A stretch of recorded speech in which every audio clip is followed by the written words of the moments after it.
무지몽매라는 말이 있습니다. 아는 것이 없고 사리에 어둡다는 뜻인데 일반적으로는 사람들에게 적용시키는 말입니다.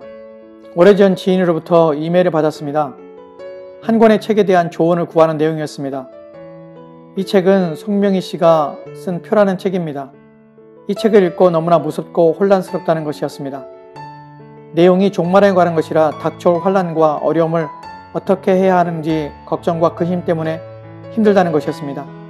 본인만 그런 것이 아니라 주변에 있는 분들도 함께 읽고 같은 마음이라는 것입니다. 그분으로부터 들은 책에 대한 내용은 계시록을 끌어들여 종말에 대한 이야기를 하고 있지만 한마디로 소설이었습니다. 그 책에 대한 요약도 찾아보았지만 참으로 읽어야 할 가치가 없는 책이었습니다. 이 책은 신앙에 전혀 도움을 주지 않은 책이며 오히려 신앙을 위협하는 잘못된 책임에도 사람들은 여전히 그 책을 읽고 있으며 그것도 함께 모여서 읽는다는 것입니다. 전혀 성경적이지 않음에도 불구하고 그것을 생각해 보지 않는다는 것입니다. 무지몽매함이란 바로 이런 것입니다. 목사로서 정말 이해 못할 것은 성경을 그렇게 가르쳐도 그것은 믿으려 하지 않는다는 것입니다. 사람의 말이 아니라 하나님의 말씀인데도 그것에 따라 살지 않습니다. 왜냐하면 이미 마음속에 믿으려는 마음이 없기 때문에 그렇습니다.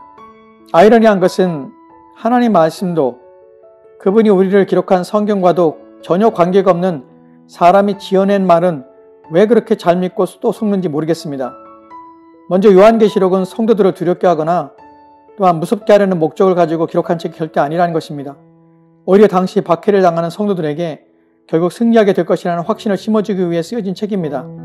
만약 이 책이 먼 미래, 즉 잘못된 종말론자들이 주장하는 대로 현재의 관점으로 주어진 책이라면 요한이 이 책을 쓸 때에 이 요한계시록 읽는 자들은 무슨 말인지 하나도 알지 못하고 쓸모없는 책이 될 것입니다. 그러나 요한계시록 1장 3절을 보면 요한은 이 책을 읽고 듣고 지키는 자는 복이 있다고 합니다. 또한 분명히 요한은 11절에서 내가 보는 것을 책에 써서 아시아에 있는 7 교회에게 보내라고 합니다. 만약 종말론자들이 말하는 것처럼 요한계시록이 말하는 시점이 지금 우리가 살고 있는 현 시대라면 당시에 요한이 이 책을 7 교회에 보내보았자 그들에게는 아무런 의미가 없기 때문에 쓸데없는 것입니다. 그렇기 때문에 종말론자들이 말하는 요한계시록에 대한 이해가 잘못되었을 뿐만 아니라 그들의 해석이 잘못되었다는 것입니다. 우리는 기억해야 합니다. 예수님께서는 마태복음 24장에서 종말에 대하여 묻는 제자들에게 하신 첫 마디가 미혹되지 말라는 말씀이었다는 사실을 말입니다. 그것도 분명히 사람들에게 속지 말라고 합니다. 종말론자들은 하나님께서 자신에게만 말씀하셨다고 합니다. 송명희 씨도 하나님께 자신에게만 말씀하신 이유가 아무도 듣지 않기 때문이라고 합니다. 자신 외에는 아무도 하나님의 말씀을 들으려 하지 않는다는 것이 얼마나 왜곡된 시각입니까? 정말 그렇습니까? 본인만 의로운 것입니까? 지금 하나님의 음성을 들으려는 자들이 없다는 것입니까? 종말론자들은 자신의 말의 신빙성을 절대로 성경을 근거로 하지 않습니다. 왜냐하면 그렇게 하면 자신들의 거짓이 탄로나기 때문입니다.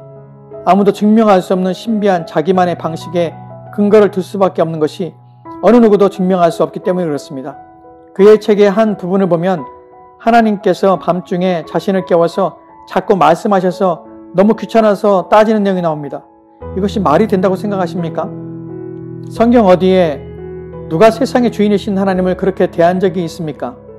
어느 누가 말씀하신 하나님을 막을 수 있으며 그 앞에서 온전히 설 수 있겠습니까?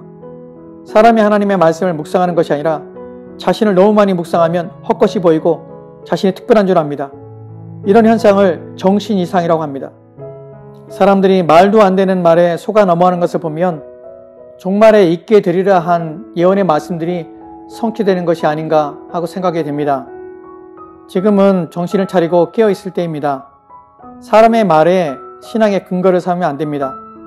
아무리 똑똑하고 유명한 사람이라 할지라도 그의 말하는 것이 성경의 진리와 일치하지 않는다면 절대로 동의하거나 믿어서는 안 됩니다.